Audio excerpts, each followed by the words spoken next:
নমস্কার সবাইকে, সময়মতি সিক্স চ্যানেলে তোমাদের আরও একবার ওয়েলকাম জানিয়ে আজকের ভিডিওটা শুরু করছি। তোমরা সবাই কেমন আছো? আশা করি সবাই ভালো আছো, কারণ বৃষ্টির ওয়েদারটা একটু ভালো রয়েছে, কারণ গরম কম রয়েছে। আর আমি ভালো আছি, ওষুধ খেয়েই চলছে। আর চশমা পরে আছি, দেখতে পাচ্ছ কত বছর ধরে চশমা পরি, এখন পরি না কেন সবটা তোমাদের সঙ্গে শেয়ার করবো। তো আমার ছেলের আঁকা পরীক্ষা ছিল নন্দকুমারের রবিবার দিন, তোমাদের দাদাভাই নিয়ে গেছিলো। সকালে এই যে পেটাই পরোটা, মিষ্টি, রসমালাই নিয়ে এসছে আর তরকারি এনেছে, তার বাবা ছেলে মিলে খাচ্ছে, আমি একটু পরে খাবো।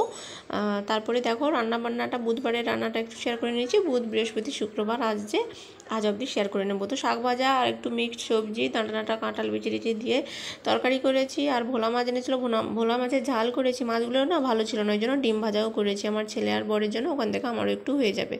যাই হোক, এবার বিকেলে একটু কাঁচা ছোলা দিয়ে চানা করেছিলাম। তো আমার বাড়িতে মোটামুটি সারা বছর কাঁচা ছোলা থাকে, অঙ্কুর হয়ে যায়। আমার খেতে ভীষণ ভালোবাসি, মানে আমি মুড়ির সঙ্গে কোনো কিছু হোক না হোক, আমার চানাচুর, বাদাম, মানে কাঁচা ছোলাটা তো মাস্ট দরকার। ওই জন্য এখানে জিরে গুঁড়ো, লেবু, নুন, শসা, টমেটো, পেঁয়াজ, মানে কত কিছু যে দেওয়া আছে ঠিক নেই। চানাচুর বাদাম না, চানাচুরটা প্যাকেটে রয়েছে কিন্তু কাটিনি। তারপরে রাতের বেলা ডিমের ঝোল করছি, 2টো করে ডিমের ঝোল খেয়ে নেবো। আমার ঘরে তো এই 3জন খেতে, ছেলেকে নিয়ে।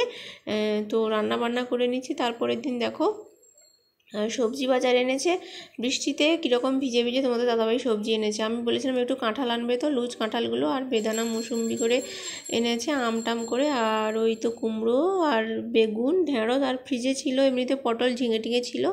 যাই হোক, পরের দিন বৃহস্পতিবার, কালকে যে বৃহস্পতিবার গেছে, সকালে তো এমনিতে বৃহস্পতিবার নিরামিষ খাই, ওই জন্য ধোয়া মোছা কাছাকাছি না হোক, মানে ঘর দর পরিষ্কার করা, মোছামুছি, ঠাকুরের জিনিস ধুয়ে মুছে পরিষ্কার করে পুজো পাঠ হয়ে গেছে। তারপরে রান্নাবান্না শেয়ার করছি। পুজো করার অনেক পরে ভিডিওটা বানিয়েছিলাম। তো দেখো নিচে আমি মানে ঠাকুর রেখে পুজো করি।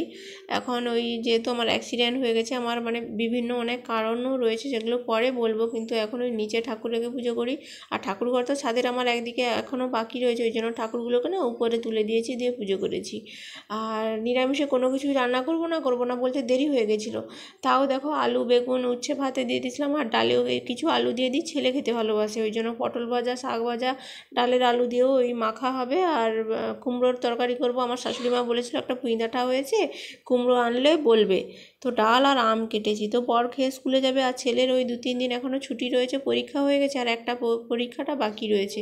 যে পরীক্ষার দিন যে ওই যে বাচ্চাটা আগের দিন মারা গেছিলো বলেছিলাম না, দুর্ঘটনা ঘটেছে, সেই কারণে ছেলের একটা পরীক্ষা পিছিয়ে গেছে। ওই পরীক্ষাটি পরের সপ্তাহে, মানে ওই রথের পরে সোমবার হবে। তারপরে আর আমি যে এমনিতে মেডিসিন খাচ্ছি, তার জন্য তো এমনিতে ঘুম থেকে উঠতেও লেট হয়। মানে আমার এখন এতটাই সমস্যা হচ্ছে, মানে বিকেলে, দুপুরে, মানে 11টার সময় আমি কাজ সেরে আসছি, তাতেও আমার ঘুম পেয়ে যায়। বিছানাতে যে শুয়ে ল্যাদ খেতে খেতে ফোন দেখি, তারপরে আবার ভোরের বেলা যেন তো ঘুম ভেঙে যায়, অথচ বিছানা যেন আমাকে টেনে রাখে, আমি কোনো মতেই উঠতে পারি না। তো যাই হোক, বিকেলের দিকে মানে সন্ধ্যা দেওয়ার আগে এই জল রুটি করছিলাম, যাতে সন্ধ্যা দিয়ে তারপরে বাচ্চারা পড়তে চলে আসে। তো ওই জন্য যেহেতু বৃহস্পতিবারে ডিম টিম কিছুই হবে না, পরোটা আলু ভাজা তো এমনিতেও করি, ডিম পরোটা করি, ছেলে কী খাবে করে, ওই জন্য জল রুটি করেছি, শাশুড়ি মাকে 2টো দিয়েছি, আর বাচ্চারা যে এসেছিলো তাদেরকেও 1 পিস করে খেতে দিয়েছি। আর এগুলো তো অল্প করে করেছিলাম। তারপরে সন্ধ্যা দিয়ে বাচ্চাকে পড়িয়েছি। বাচ্চা পড়াতে ছেলের আবৃত্তি যে দেয়া ছিল, সেগুলো ছেলে গত সপ্তাহে পরীক্ষা ছিল বলে মুখস্থ করেনি, বাকি অংশটা এ সপ্তাহেও রয়েছে। আর ছেলের আবৃত্তি পরীক্ষাও পরের সপ্তাহে রয়েছে, ওই জন্য আবৃত্তিটা তুলছিলাম। আর ডায়েরিটা, তোমাদের কিছু সিক্রেট বলতে, আমি তো তোমাদের আগেও শেয়ার করেছিলাম যে আমি ছেলের ডায়েরিতেও এখানে তার আবৃত্তিগুলো আমি তুলে রাখি। আর একটা ডায়েরি রয়েছে আমার বিগত 10 বছরের, মানে সংসারে যাবতীয় খরচ, কাকে কী দিয়েছি, আমার ঘরে কী সবজি বাজার এসেছে, সেই সবজি বাজার দেখে আমি বলে দেবো কী মাছ এনেছে, রান্নাবান্না কী করেছিলাম, কী গিফট নিয়েছি, কাকে কী গিফট করেছি, সমস্ত এভরিথিং।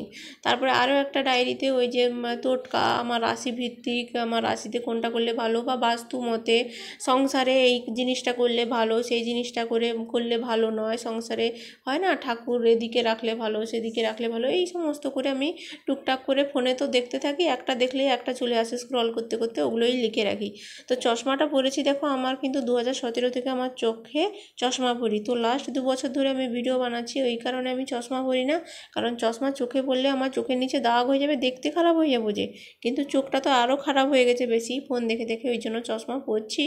মানে ভেবেছি যে এখন শরীরের ট্রিটমেন্ট করতে হবে, শরীরের অবস্থা তো খুবই খারাপ হচ্ছে, অ্যাক্সিডেন্ট হয়ে মাথার পায়ের সমস্যা, চোখের সমস্যা সব তো আরও বাড়বে।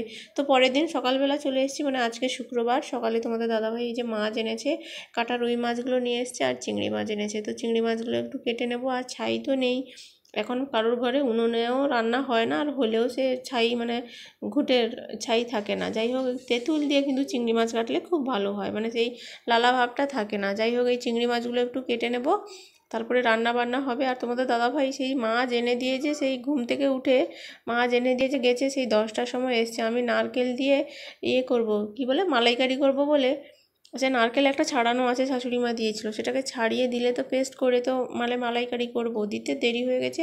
শাকের তরকারি আর এই চিংড়ি মাছের মালাইকারি আর রুই মাছের টক করেছি, আর পটল ভাজাটা ভাজাভুজি কিছুই করিনি, সময় হয়নি, দেরি করে ঘুম থেকে উঠেছিলাম। আর আমার বরের খাওয়া হয়ে গেছে, এই জন্য এক সাইডে তরকারি নেই। আর আমার শাশুড়ি মাকেও তরকারি দেবো, শাকটা শাশুড়ি মায়ের শাক দিয়েছিল। আর শাশুড়ি মা এখন ছোটো জায়ের কাছে খাওয়া দাওয়া করছে, শ্বশুরমশাই শাশুড়ি মা, ওই জন্য শাশুড়ি মাকে চিংড়ি মাছের মালাইকারি আর শাকের তরকারিটা দিয়েছিলাম। তারপরে আজকে শুক্রবারে এখন এই তো বসে বসে ভয়েস দিচ্ছি, এখন ওই তো 4:15 হয়েছে, এক্ষুনি বেরোবো, ঘরে ঝাড়ু দিয়ে বেরোবো ছেলের আবৃত্তি ক্লাসে যাওয়ার জন্য। তো চলো সবাই ভালো থেকো, সুস্থ থেকো, দেখা হচ্ছে নেক্সট ব্লগে, এবং আরও অনেক কিছু তথ্য রয়েছে পরের ভিডিওতে দেবো।